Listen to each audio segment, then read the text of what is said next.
Justice Yashwant Verma के transfer को लेकर इलाहाबाद हाईकोर्ट बार एसोसिएशन की महत्वपूर्ण बैठक हुई है। बैठक में क्या कुछ फैसला हुआ है, इस पर हमारे साथ बात करने के लिए बार एसोसिएशन के अध्यक्ष अनिल तिवारी जी हैं। सर, क्या महत्वपूर्ण फैसले लिए आप लोगों ने? देखिए, वर्तमान में जो सबसे पहला तात्कालिक फैसला तो ये हुआ, आज सारे सीनियर्स मौजूद थे, हमारे एल्डर कमेटी के चेयरमैन मिस्टर टीपी सिंह भी मौजूद थे। सभी लोगों ने भी इस बात को बहुत कायदे से डिस्कस किया, आम जनता भी मौजूद थी, आम अधिवक्ता भी थे। बट लार्जर मीटिंग थी एग्जीक्यूटिव बॉडी की, जिसमें बाकी लोगों को निमंत्रित किया गया था। और फैसला ये हुआ है कि जब तक ये जो रिपोर्ट है 3 मेंबर्स कमेटी की, इसका हम इंतज़ार करेंगे। सीजीआई साहब से अनुरोध कर रहे हैं कि इसको एक्सपेडाइट करा दें, जल्दी से जल्दी पब्लिक डोमेन में रिपोर्ट पब्लिश हो जाए। इस रिपोर्ट के कंटेंट्स के सामने आते ही हम उसी दिन दोबारा मीटिंग करेंगे। तब तक के लिए हमारी ये जो स्ट्राइक है ये सस्पेंड है, रिकॉल नहीं है। मतलब जो स्ट्राइक चल रही थी पिछले 5 दिनों से सस्पेंड कर रहे हैं। आप लोग काम पर वापस लौट रहे हैं? काम पे वापस लौट रहे हैं, भारी दिल से, शर्मिंदा होकर। बहुत शर्मिंदा हैं हम कि हमारे यहाँ ओथ होने वाली है जो केवल पढ़ी जाएगी, उसको अंतरात्मा से नहीं पढ़ा जाए। मतलब स्ट्राइक सस्पेंड हुई है, आंदोलन जारी रहेगा? आंदोलन जारी रहेगा, ओथ में पार्टिसिपेट नहीं करेंगे, उनका जुडिशियल वर्क है नहीं, इसलिए जब तक वो रिपोर्ट नहीं आ जाती हम उस रिपोर्ट का इंतज़ार करेंगे और रिपोर्ट कंसीडर करने के बाद हम तय करेंगे कि हमारा फर्दर कोर्स ऑफ एक्शन क्या होगा। तब तक के लिए आंदोलन चला रहे हैं। उसकी पहला कदम हमारा है नेशनल अवेकनिंग के लिए, सभी को जगाएंगे और नेशनल कॉन्फ्रेंस करने जा रहे हैं इलाहाबाद में, जिसमें अभी हमको 18 बार के प्रेसिडेंट्स का सपोर्ट प्राप्त है। उन्होंने फ़ोन पे हम लोगों ने बात कर ली है और डेट फिक्स हुई है 26-27 अप्रैल। टॉपिक क्या होगा? जो judicial accountability and transparency in judicial administration. अच्छा, जस्टिस यशवंत वर्मा जल्द ही यहाँ पर ओथ भी लेंगे, क्या जो बार एसोसिएशन के पदाधिकारी उसमें शामिल होंगे? पदाधिकारी नहीं, एक भी अधिवक्ता नहीं शामिल होगा। मैंने आपसे कहा, मैं खुले मंच से, देखिए मैं आपको बताऊं, मैं बहुत साफ बोलने का आदी हूं, मैं घुमाता फिराता नहीं। हालांकि आप लोग बड़ा एक्सपर्ट हैं उसमें, मैं घुमाता फिराता बिल्कुल नहीं हूं। मैं आपसे कह रहा हूं, मेरी बात समझिएगा, उसकी गंभीरता को समझिए। ओथ जो है वो कोई कोरा कागज़ नहीं है। कॉन्स्टिट्यूशन ऑफ इंडिया के 3rd शेड्यूल में 8 तरह की ओथ दी हुई है, जिसमें आखिरी ओथ जो है वो जजेस से संबंधित है। 8 ही है शायद, आखिरी ओथ जजेस से संबंधित है।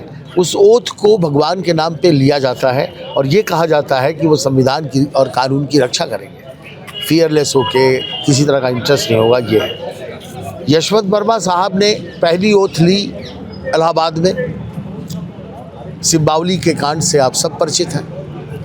दूसरी ओथ ली दिल्ली में, कैश कांड से आप सब परिचित हैं। तो जो व्यक्ति अपनी पिछली ओथ का ही सम्मान नहीं कर पाया, तो इसका ये मतलब तो साफ है कि ये तीसरी ओथ भी पढ़ी जाएगी, सब्सक्राइब नहीं की जाएगी।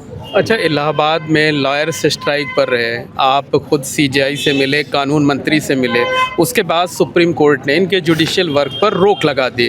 इसे आप लोग अपनी जीत मानते हैं? अगर आंदोलन ना किया होता, आवाज़ ना उठाई होती, तो शायद ये रोक ना लगती।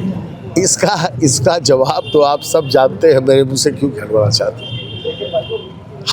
हमारा किसी से कोई द्वेष नहीं है, कोई किसी से ईर्ष्या नहीं है, किसी से वो नहीं है, बायस नहीं है। हम लोग अपनी ड्यूटी कर रहे हैं। बार एसोसिएशन अगर ये मुद्दा नहीं उठाता तो बार एसोसिएशन में अपनी नज़र में कैसे शीशे में अपने को देख पाता। अनिल तिवारी अपनी नज़र को कभी नज़र से मिला नहीं पाते। मैंने अपना कर्तव्य पूरा किया, सुप्रीम कोर्ट ने अपना काम किया है। हम उनके इस आदेश का हम स्वागत करते हैं और उनका हम आभार व्यक्त करते हैं कि उन्होंने इसको समझा। और सवाल ये है कि ये ऐसी लड़ाई है कि इसमें कोई नहीं जीत रहा, इसमें जुडिशरी न्याय कटघरे में खड़ी है, तो मैं इससे जीत कैसे कह सकता हूँ? मैं इसको कटघरे से बचाना चाहता हूँ। अच्छा, एक लास्ट क्वेश्चन ये है कि नेक्स्ट वर्किंग डे से आप लोग कामकाज शुरू कर देंगे? बिल्कुल हाँ, इसमें कोई शक नहीं। नेक्स्ट वर्किंग डे से we are going to resume our work. ये फैसला इसलिए लेना पड़ा कि स्ट्राइक हम कंटिन्यू कर सकते थे, इसकी काफ़ी डिमांड भी थी, लेकिन हम अपनी जिम्मेदारी समझते हैं। हम लोग ये जानते हैं कि हड़ताल में भले ही हमने लिटिगेंट्स को ना रोका हो, अदालतें हमने नहीं बाधा डाला, हमने किसी न्यायपालिका के कार्य में बाधा नहीं डाला, लेकिन हम ये तो जानते ही हैं कि इससे नुकसान तो अल्टीमेटली उस व्यक्ति का होता है जो वादकारी, उस वकील का होता है जो अपने वादकारी को जवाब नहीं दे पाता है, संस्था का होता है, उसकी छवि खराब होती है। जिस वादकारी के लिए हम ये आवाज़ उठा रहे, हम उसी वादकारी को तकलीफ़ फर्दर नहीं देना चाहते, इसलिए हम भरे मन से ये स्ट्राइक सस्पेंड किए हैं।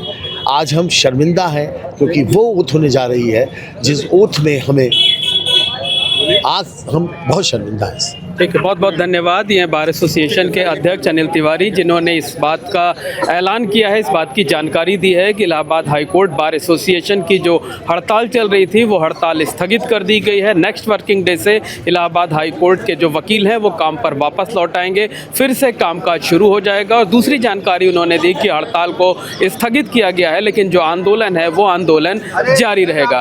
कैमरामैन अजीत चौहान के साथ Mohammad Moin, ABP news, Prayagraj. For exclusive and insightful videos, subscribe to our new channel ABP Live Premium. For exclusive and insightful videos, subscribe to our new channel ABP Live Premium.